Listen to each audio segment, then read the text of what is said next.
If we live our lives in a motion world, it's going to affect certain things that are really need to be more concrete than that. And love has got to be more concrete than just a feeling or an emotion. If it's relegated to Tina Turner's song, then we're going to have a problem.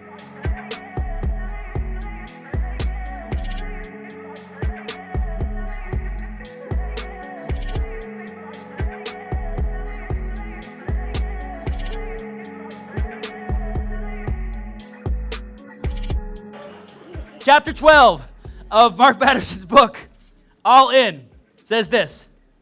Johann Sebastian Bach was to classical music what William Shakespeare was to English literature. Sir Isaac Newton was to physics. His body of work included 256 cantatas. And while it's impossible to peg a magnum opus, Mark Batterson's personal favorite is Jesu Joy of Men's Desires.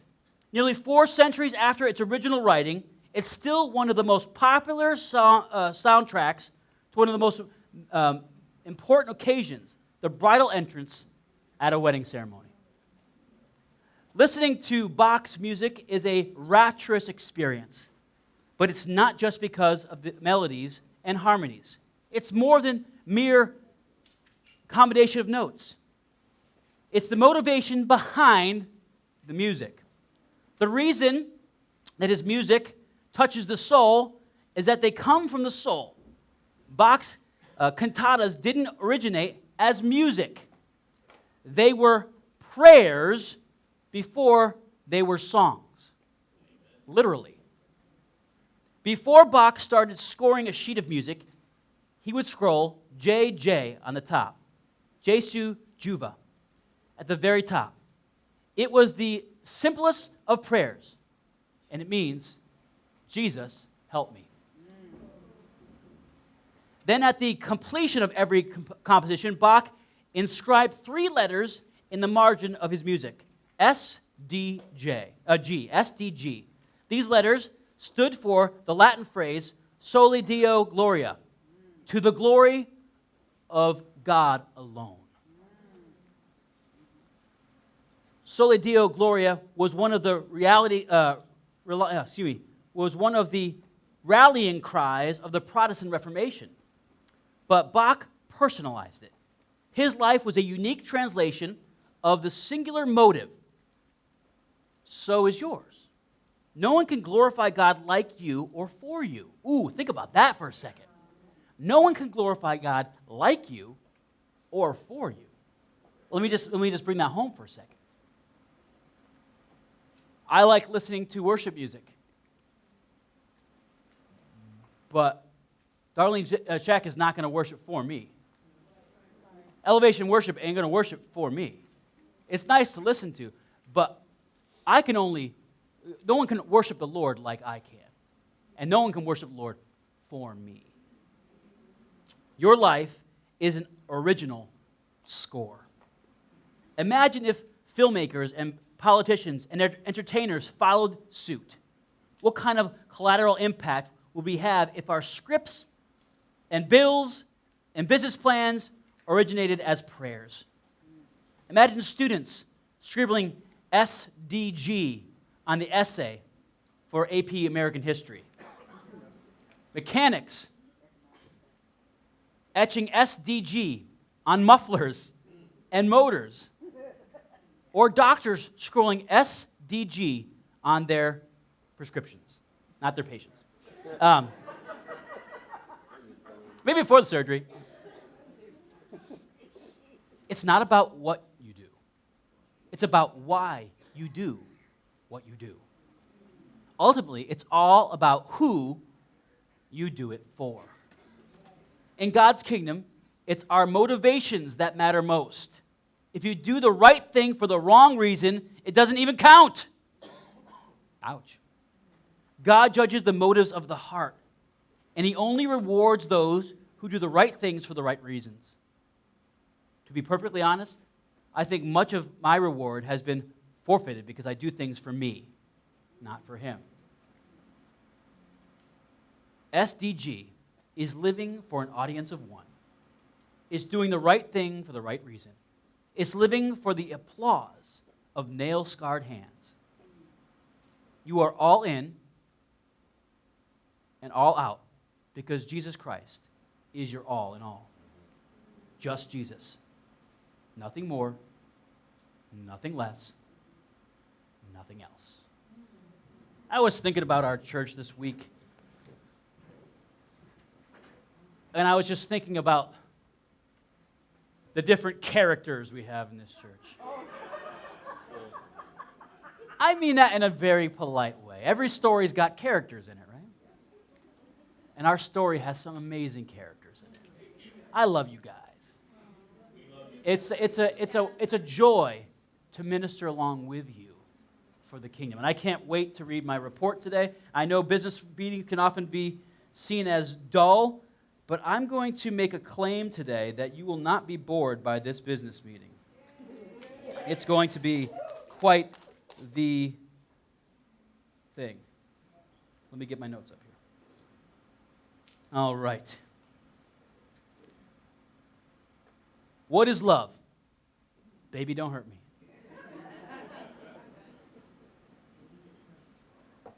Mark 12:30 says this, and you shall love the Lord your God with all your heart, with all your soul, with all your mind, and with all your strength. So I wanted to circle back to the beginning of this. We talked about heart, soul, mind, and strength, but we never dissected love. So how do we love with those things? We talked about those things and how we love with those things, but the interesting thing about it is this, that if we don't define love properly, then maybe we won't be doing it right. So I want to take today to define love a little bit. The dating site eHarmony published an article entitled Defining Love. And they actually did a pretty good job. Here we go. Love is the most profound emotions we experience as humans. Anybody understand that? Love.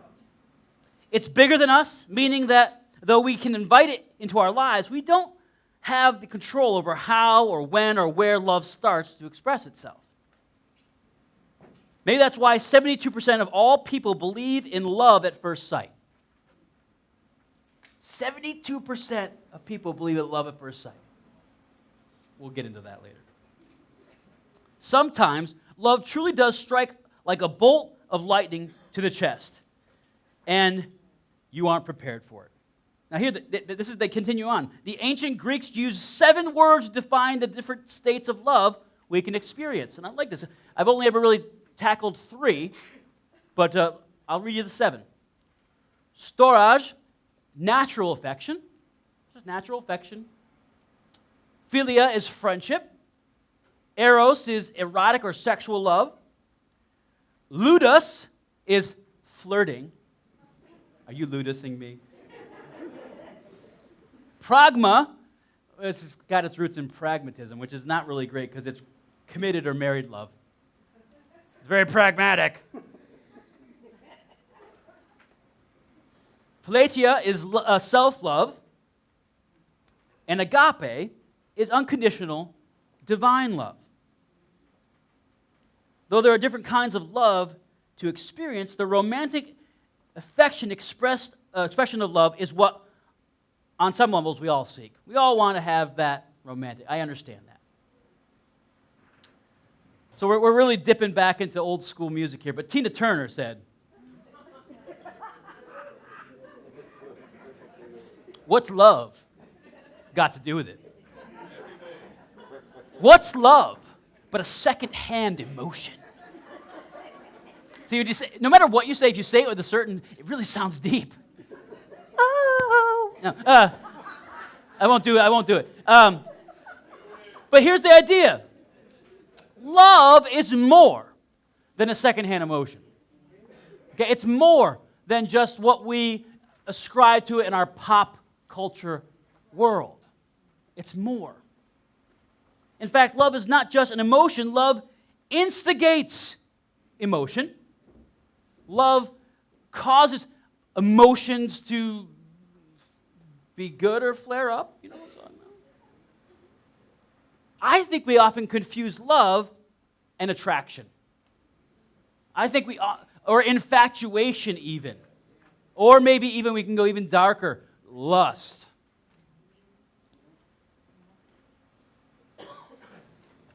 88% of Americans cite love as being the top reason they choose to get married. Well, that's great if they understand what love is, right? Because if they don't understand what it is and they're practicing love in the wrong way, then I believe this is the misconception of love is one of the major reasons for our bloated divorce rate in America. And here you go, more disturbingly, the church. I'm going to read you some statistics that are going to really, well, let's put it this way, should really bother you. Okay, 40 to 50% of American marriages end in divorce. That's bad. That's not a good success rate. According to a Pew Research Center report, and I told my wife this the other day, she's like, that can't be possible. I said, Pew said it, not me. Take it up with Pew. 74% of Christian married couples will divorce or separate. Now listen. And that's all different denominations, all different, groupings of Christianity. But listen to this. 24, highest percentage, 24% of that number, that 74%, 24%, way higher than any other grouping of Christians. Protestant evangelicals, 24%. It's not good. We're failing in that. I believe that it's because we, as Protestant evangelicals, we love to trade good doctrine and biblical principles for emotional highs. I think we see that. We're not into the doctrine. We're not into the liturgy. We're not into those things. We like to, do worship like we did this morning. We like that emotional connection. And I'm not saying it's a bad thing. What I am saying is if we live our lives in emotion world, it's going to affect certain things that really need to be more concrete than that. And love has got to be more concrete than just a feeling or an emotion. If it's relegated to Tina Turner's song, then we're going to have a problem. Because love's got a lot to do with it if it's in the right place and it's defined correctly. Obviously, our understanding of love is not working. If you can fall into love, then maybe you can fall out of love. If love is just a set of emotions that put you on a dopamine, serotonin, and oxytocin high, then what happens when that high comes down and the honeymoon's over? It's got to be something more than that. So I'm going to present to you today that love is first and foremost a choice. That doesn't really sound very romantic, does it? I choice you. I choose you sounds better. English. Pesky thing. I think it's going to become a little bit more romantic after hearing this story. Dave Reaver was shipped off to Vietnam shortly after being married, leaving his teenage bride behind only to return a different man, or so he imagined. Dave was burned by a phosphorus grenade 6 inches from his face, disfiguring 90% of his body, including his face. He said that when he looked up, he could see his heart beating, like literally see his heart, laying on the battlefield. While in the hospital burn ward, he witnessed a young bride visit the soldier next to him. On seeing the extent of his injuries, this other guy, she took off her wedding band, threw it on the bed next to him, and said, "This is not what I signed up for," before she walked out. At one point, Dave tried to kill himself by attempting to pull the life support tube, only to realize later that he was getting hungry because he pulled the feeding tube. And this is what he said, not me. "You can die like that, but it's going to take a long time. And if you smell a pizza, it's all over. He's a very funny guy. When his 19-year-old bride first came to the hospital burn ward, she didn't believe that it was him until she read the medical bracelet on his wrist that said his name. She couldn't recognize him. David recalled that his wife stood before him, he wearing nothing but gauze and bandages, and she wearing nothing but, well, not nothing, she wearing a miniskirt. That's what he said. She said to him, I love you. Welcome home, Davy.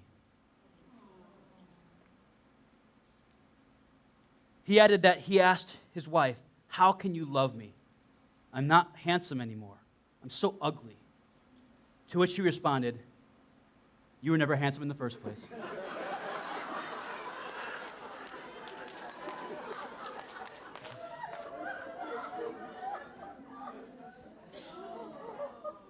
Over 50 years and 49 surgeries later, he and Brenda are still serving the Lord together, traveling the world, ministering to the message of hope to soldiers and civilians alike. Amen. It gets a little bit, it gets a little bit more romantic. I mean, that's romance, baby. Right?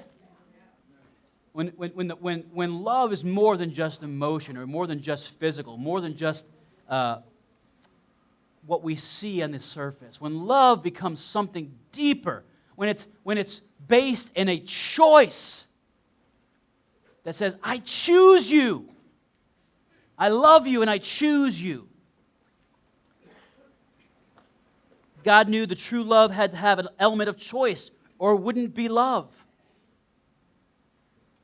I mean, right there, that's how we get the tree of the knowledge of good and evil. There had to be a choice there. Otherwise, it wouldn't be love. We had to have the choice to reject or accept His love, and we still have that same choice. But I have a feeling that we as Christians often love God when He's appealing to us, when things are going great. When it's all, Dick Van Dyke show, not the burn ward. But love is a choice no matter the season. You've gone through it. You know what I'm talking about. There's seasons of life that are tough. Man, I don't know. Some of the things that we've gone through in our home, I don't know how I would have done it without Lisa. She's amazing. Why she chooses me, I have no idea. But she does. And I choose her back. Everybody knows why. She's awesome. So,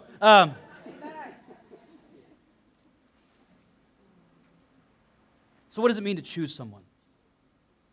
Well, I'm going to give you one more little clip from the Bible Project. Go ahead. For thousands of years, every morning and evening, Jewish people have prayed these well-known words as a way of expressing their devotion to God. They're called the Shema.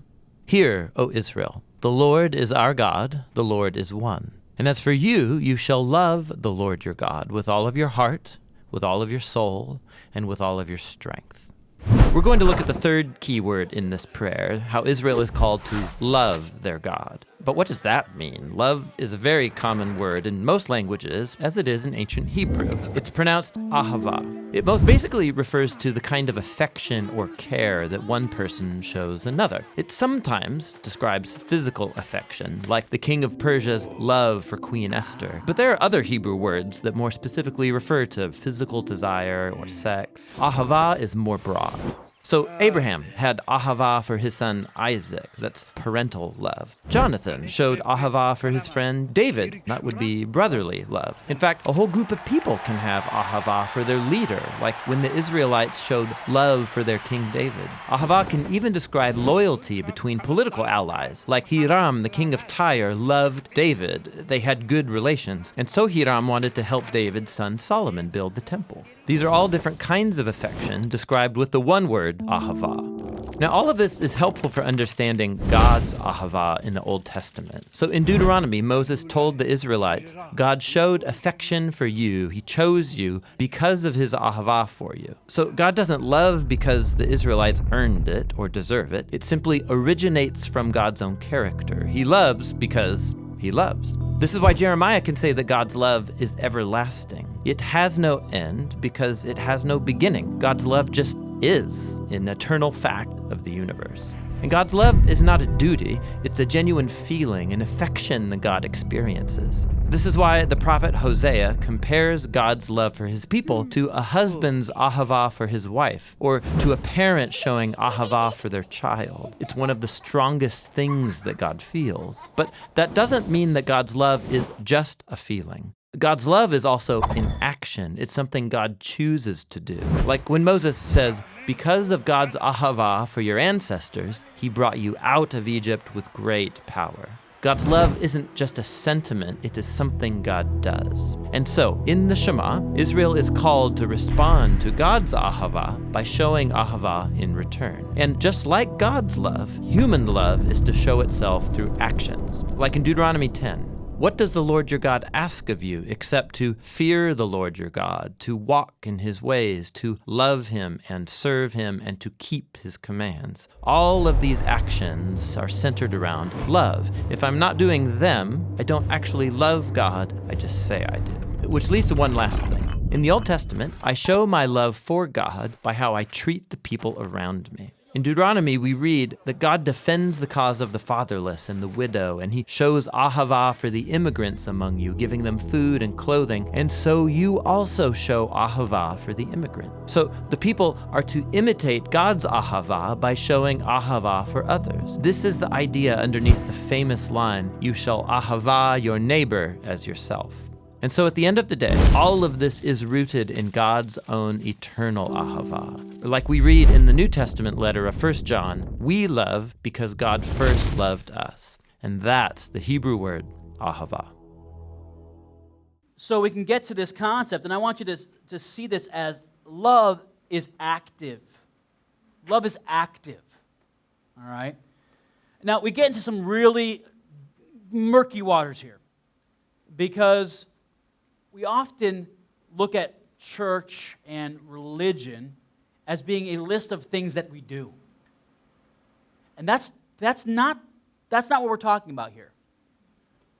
We do, it's why we do what we do. What is the motivation behind why we love people, do good things, encourage one another, love one another, give financially to a person in need?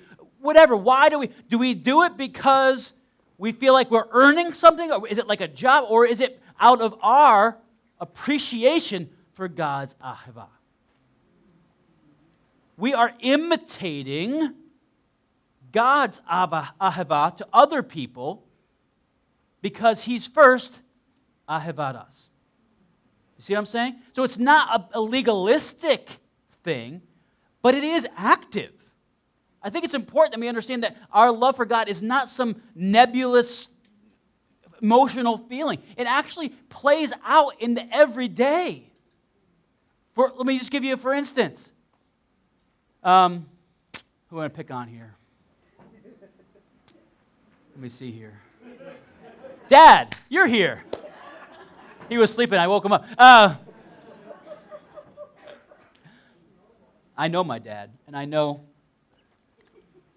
that he shows ahava to his family all the time. But if my father, John, Sangster, said to my mother, Patricia, we don't usually call you Patricia, but you're just mom, I love you. He said, I love you, which I've seen him do numerous occasions. But then his love, the words that he said, didn't translate into providing for her, showing affection to her, protecting her, putting a roof over her head, whatever, the love, remembering birthdays and anniversaries, and cleaning up his clothes off the floor. That was one thing he always got mad at me about. Dave, pick your clothes up on the floor. I did last month. Get off my back, Dad. But if he didn't do the things that correspond with the words, is it really love? Not really. Not really. Okay? We have to understand that love, though it is a choice, but it's not a choice just to say something. It's a choice to live out something, to show ahava to people around us, as God showed us love. Okay, so love is essentially an action, and it's something that you do consistently. Philippians 2, 5 through 8 says this: have the same mind among yourselves that is in Christ Jesus. So as Jesus thought, you should think too. Who, though he was in the form of God, did not count equality with God a thing to be grasped, but emptied himself. Okay? He loved us, and now he's going to show it in action. Emptied himself by taking the form of a servant, being born in the likeness of men, and being found in human form. He humbled himself for you by becoming obedient to the point of death, even the death of the cross. So his love was a verb, an action verb. His love was something that was expressed through his own actions. It wasn't enough for God to say, I love you guys. Have a good life. Because he knows that we will not have a good life apart from him. So he had to make a way. And he put his love into action. John 15:13 says, greater love has no man than this, than a man laid down his life for his friends. The ultimate expression of love is to put yourself in front of your friend in harm's way. I love the fact that he says in the very next verse, it says this, and you are my friends. He's talking to his disciples. Greater love has no man than this, and a man laid down his life for his friend. And he goes, and his disciples, the people who follow him, he goes, you are my friends. Oh, thank you, God.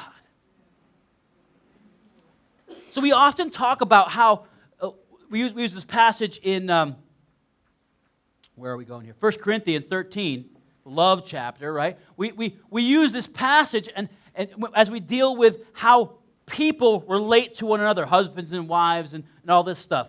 But I think it's interesting because we often don't think of God that way. How does God want to be loved? Well, how God told us to love, we should turn back to him, right? Because God is a person, not a human. God is not human, but he is a person. He has intellect, emotions, will, and personality. Therefore, he is a person. The whole basis of our understanding of having a personal relationship with Jesus Christ is predicated on the idea that he is a person that can have a relationship with you. All right? So when we're talking about loving people, look at 1 Corinthians chapter 13. And let's just turn this, we'll read it first, and then we'll think about how this applies to God. Verse 4, love is patient and kind. Love does not envy or boast. It is not arrogant or rude. It does not insist on its own way.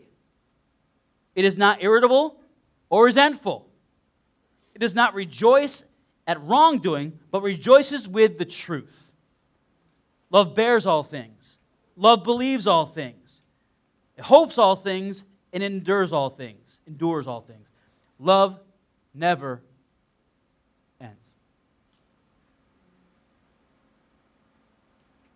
There's a lot of action in there, isn't there? It's very active. It's not passive. It's not emotional. It's decisions that are made. I am not going to envy or boast. I am not going to be arrogant or rude. How often can we use that, married couples or couples? Let's not be rude to one another. Words are sharp. They're sharp. Remember we talked about taming the tongue few weeks ago? Last week. Taming the tongue. Words are strong and often much more destructive than our other muscles. It's a choice. What if we were patient and kind to God? Not demanding our own timeline or misusing His name. I mean, I was talking to a person just recently, and we were talking about the things of God. And he said, before I was, just recently, I never heard the name of Jesus spoken in any other way than as a curse word. That's how he grew up. He in fact, didn't even know why the name of Jesus was a curse word. It just was like something that was wrote, that you just said. He had no perspective on who Jesus was. It's just something that he learned, that was a curse word.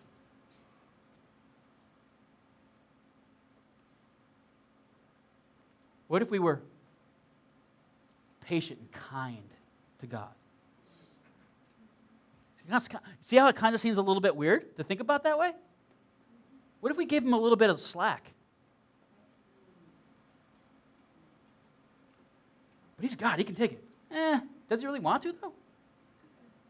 I don't think so. That's not a good relationship. What if we didn't take credit for the blessings that he provides? And instead, we're thankful. What if we didn't resent him when we don't get those things the way we want them? Like a petulant child. What if we saw the wrongdoing that we do as sin? And not just God trying to ruin our fun. What if we actually called it what it is? It's wrong. It's sin. How about letting the light of truth light our path instead of trying to hide things in the dark? I think it's the most hilarious, and we do it, we all do it. I think it's the most hilarious concept of trying to hide something from God. But we all do it. It's the most insane concept.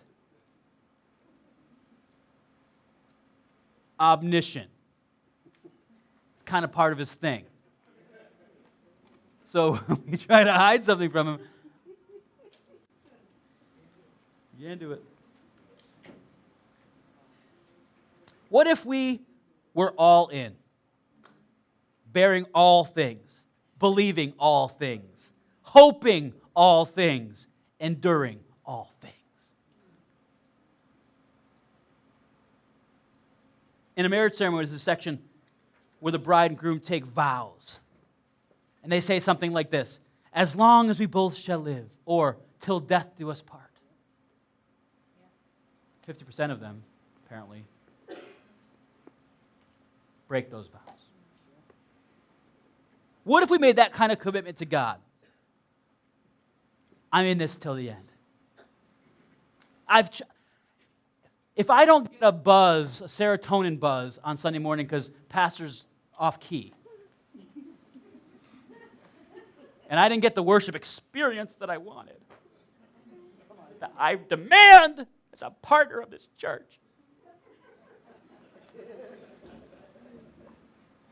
What if our our love for God wasn't reliant on emotional attachment to things? What if it was a choice that we said, God, you're good. I know you're good. I love you. I'm in this all the way.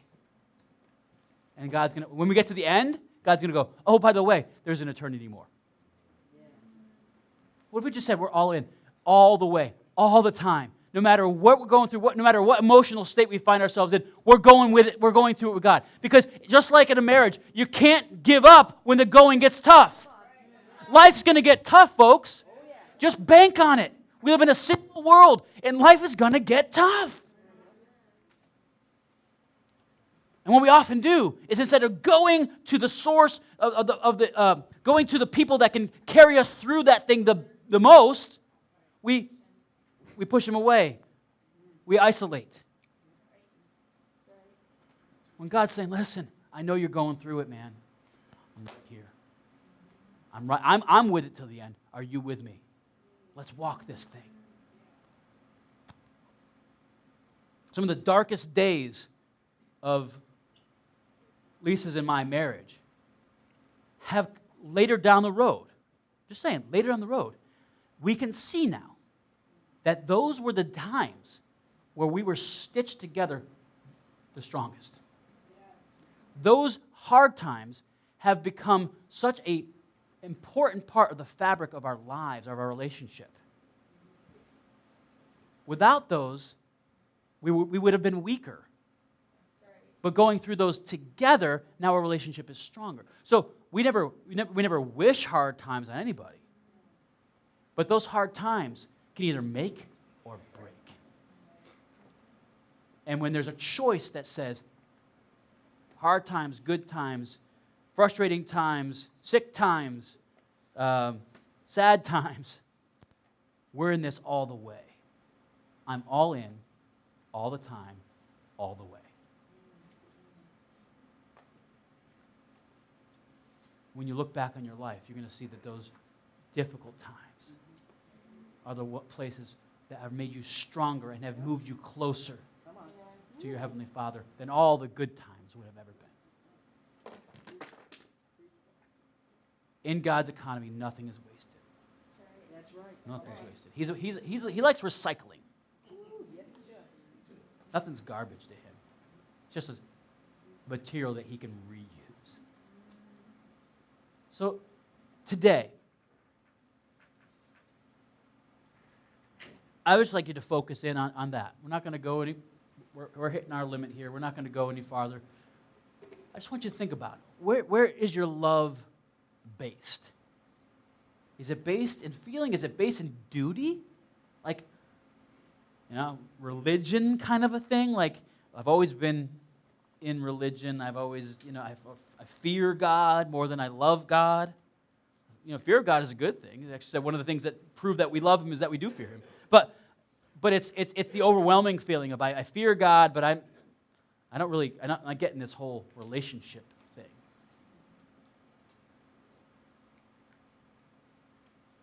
Every single one of us can take a step closer to God. I said it at the beginning, and I'll say it again. Every single one. I don't care if you've been in the church for 100 years or today's your first day. Every one of us can redefine our image of how we love God and move closer to Him. Even Transformers.